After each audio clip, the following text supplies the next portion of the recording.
इस वीडियो में बताई गई सारी जानकारी पब्लिक प्लेटफॉर्म पर उपलब्ध है। इसमें ऐसी कोई जानकारी नहीं दी गई है जिससे हमारे सुरक्षा बलों की गोपनीयता भंग होती है। डिफेंस डिटेक्टिव सेना का सम्मान करता है और उन्हीं जानकारियों के आधार पर काम करता है जो सार्वजनिक रूप से। दोस्तों, तुर्की बौखला रहा है, तुर्की तिलमिला रहा है, तुर्की के तोते उड़े हुए हैं और इसकी वजह है भारत की वही ढाई घर वाली चाल, जिसके बारे में अभी मैंने कुछ दिन पहले ही आपको बताया था। भारत की यह चाल पाकिस्तान को भारत के खिलाफ सपोर्ट करने वाले तुर्की के लिए बहुत ज्यादा भारी पड़ने लगी है। और अभी तो चाल चली भी नहीं गई है, अभी तो बस इसकी बात उठी है और तुर्की की बौखलाहट जो है वो पूरी दुनिया के सामने आने लगी है। तुर्की का फ्यूज इस मिसाइल ने उड़ाया है।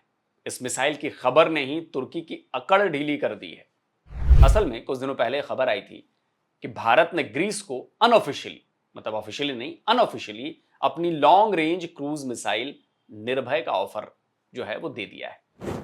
डिफेंस डिटेक्टिव पर 3 जुलाई को ही इस खबर पर एक वीडियो भी हमने बनाया था। इसका लिंक मैंने डिस्क्रिप्शन बॉक्स में भी डाला है, आप उसे वहां पर भी जाकर देख सकते हैं। तो उस वीडियो में आपको निर्भय मिसाइल की पूरी डिटेल मिल जाएगी और वो पूरी खबर आपको मिल जाएगी जिसमें ग्रीस को ये ऑफर की गई है अनऑफिशियल। तो मैंने तभी कहा था कि यह खबर ही तुर्की पर भारी पड़ने वाली है और देखिए वही हो रहा है। अभी दोनों देशों के बीच डील पक्की भी नहीं हुई, ऑफिशियल चैनल से बातचीत भी नहीं शुरू की हुई, लेकिन 1000 किलोमीटर तक मार करने वाली सब सोनिक क्रूज मिसाइल के ग्रीस पहुंचने की खबर ने ही तुर्की को तिगनी का नाच नचाना शुरू कर दिया है। तुर्की का मीडिया बुक्का फाड़ फाड़ कर रो रहा है कि भारत का यह ऑफर बहुत ही गंदा है। देखिए ये तुर्की का न्यूज़पेपर सबाह क्या लिख रहा है। लिख रहा है कि ग्रीस की मीडिया के शब्द अहंकार से भरे हुए हैं। इस मिसाइल का इस्तेमाल तुर्की और ग्रीस की वॉर में हो सकता है और यह भारत की एथेंस को बहुत गंदी पेशकश है। तुर्की की न्यूज वेबसाइट मिल्लत ने भी लिखा है कि भारत ने तुर्की के खिलाफ ग्रीस को मिसाइल का ऑफर दिया है और तुर्की का हैबर तो इस बात की चिंता जता रहा है, हैबर वहां का मीडिया हाउस है, कि भारत अजियन रीजन में 1000 किलोमीटर तक मार करने वाली क्रूज मिसाइल ला रहा है। तुर्की को इस बात से भी दिक्कत है कि भारत के एयरफोर्स चीफ ऑफिशियल विजिट पर ग्रीस गए थे अभी हाल ही में। Air chief marshal AP Singh 24 जून को ग्रीस पहुंचे थे। वहां ग्रीस के चीफ ऑफ एचएएफ जनरल स्टाफ ने उनका स्वागत किया था। Air chief marshal AP Singh को गार्ड ऑफ ऑनर दिया गया। दोनों एयरफोर्स के सीनियर ऑफिसर्स के बीच बायलैटरल कोऑपरेशन को बढ़ाने के लिए मीटिंग भी हुई। इंडियन एयरफोर्स के चीफ ग्रीस एयरफोर्स के कॉम्बैट विंग भी गए थे। अब ये तस्वीरें तुर्की को और ज्यादा जला रही, चढ़ा रही हैं। तुर्की के अखबारों ने भारत के एयर चीफ मार्शल के इस ग्रीस दौरे की खबर भी छापी और इस दौरे को भारत और ग्रीस को दिए गए निर्भय मिसाइल के अनऑफिशियल ऑफर से जोड़ रहे हैं। और सबसे बड़ी बात यह कि तुर्की के इन सभी अखबारों को यह डर है कि भारत के इस मिसाइल का इस्तेमाल ग्रीस तुर्की के खिलाफ जंग के दौरान कर सकता है। तुर्की की इस चिंता की खबर ग्रीस के अखबारों ने भी हेडलाइंस बना बना कर छापी है। इन्होंने भी जलाया है, बताया है कि तुर्की का मीडिया भारत के ग्रीस को मिसाइल बेचे जाने की खबर पर खतरे की घंटी बजा रहा है। अब बताइए कितनी गलत बात है। तुर्की के खिलाफ भारत को ऐसा नहीं करना चाहिए था। बेचारा मासूम शांति प्रिय तुर्की है ना, मतलब दोगलेपन की भी हद है। इसी तुर्की ने भारत के खिलाफ पाकिस्तान को हर तरह से सपोर्ट किया है। पाकिस्तान को ड्रोन से लेकर हथियार और गोला बारूद तक सप्लाई करता रहा है। ये जो 4 दिन की लड़ाई थी ऑपरेशन सिंदूर, इस दौरान भी पाकिस्तान ने भारत पर हमले के लिए न सिर्फ तुर्की के ड्रोन का इस्तेमाल किया था, बल्कि तुर्की ने अपने ड्रोन एक्सपर्ट्स भी पाकिस्तान भेजे थे। बताइए, कश्मीर पर तुर्की पाकिस्तान का पक्ष लेता ही रहता है।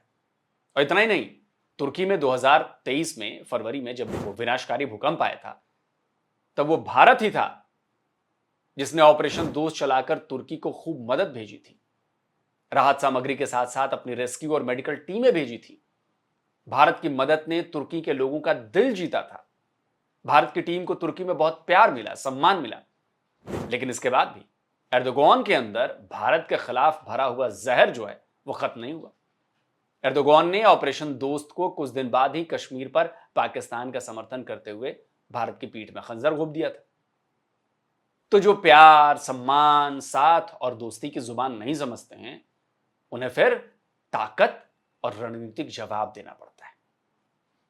भारत भी अब तुर्की के साथ वही कर रहा है। आपको याद होगा, कुछ दिनों पहले प्रधानमंत्री नरेंद्र मोदी साइप्रस गए थे और यहां उन्होंने साइप्रस और तुर्की के बीच की जो सीज फायर लाइन थी उसका भी दौरा किया था। तुर्की ने 1974 से ही साइप्रस के एक बड़े हिस्से को कब्जाया हुआ है, जैसे पाकिस्तान ने भारत के कश्मीर के एक हिस्से पर कब्जा किया हुआ है। तो प्रधानमंत्री नरेंद्र मोदी का ये जो साइप्रस दौरा था, ये ऐसे ही नहीं हुआ था। ये तुर्की को एक मैसेज था, यह उसकी पाकिस्तान परस्त कश्मीर पॉलिसी का जवाब था। ठीक इसी तरह भारत ने अर्मेनिया को सपोर्ट कर तुर्की को उसकी चाल का जवाब दिया है। तुर्की अर्मेनिया और अजरबैजान के बीच चल रही लड़ाई में अजरबैजान का साथ दे रहा है, तो भारत ने अर्मेनिया को हथियारों की सप्लाई शुरू कर दी। अर्मेनिया आज की डेट में भारत के वेपन्स का सबसे बड़ा इंपोर्टर है। ग्रीस के साथ भारत के तेजी से बढ़ते स्ट्रेटेजिक रिलेशंस भी तुर्की को उसके एंटी इंडिया गेम का एकदम सटीक जवाब है।